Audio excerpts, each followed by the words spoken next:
ইয়া রাসূলুল্লাহ, আপনার সামনে আমি ওয়াদা করতেছি, আমি আজ থেকে বিলালকে সারা জীবনের জন্য আমি আজাদ করে দিলাম। সুবহানাল্লাহ।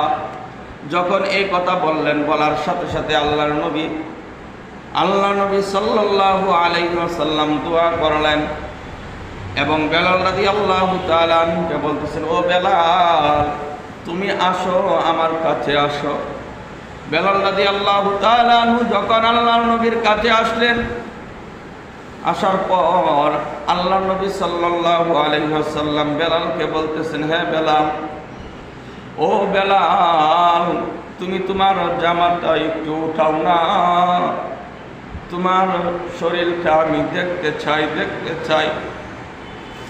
আল্লাহর নবী সাল্লাল্লাহু আলাইহি ওয়াসাল্লাম যখন এই কথা বললেন, বেলাল রাদিয়াল্লাহু তাআলা তার জামাটা যখন উপরে উঠাইলেন, উপরে উঠানোর সাথে সাথে আল্লাহর নবী সাল্লাল্লাহু আলাইহি ওয়াসাল্লাম দেখার পরে একটি চিৎকার মারলেন, বলতেছিল, বেলাল, এই ইসলামের জন্য তুমি কত কষ্ট করেছো রে বেলাল।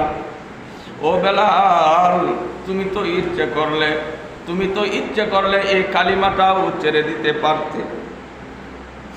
বেলাল রাদিয়াল্লাহু তাআলা আনহু ডাক দিয়া বলেন, ইয়া রাসূলুল্লাহ, ইয়া হাবিবাল্লাহ, আমি কালেমা পড়েছি একমাত্র আল্লাহ তাআলাকে রাজি এবং খুশির জন্য। আমি কালেমা পড়েছি, আমি এই জাহান্নাম থেকে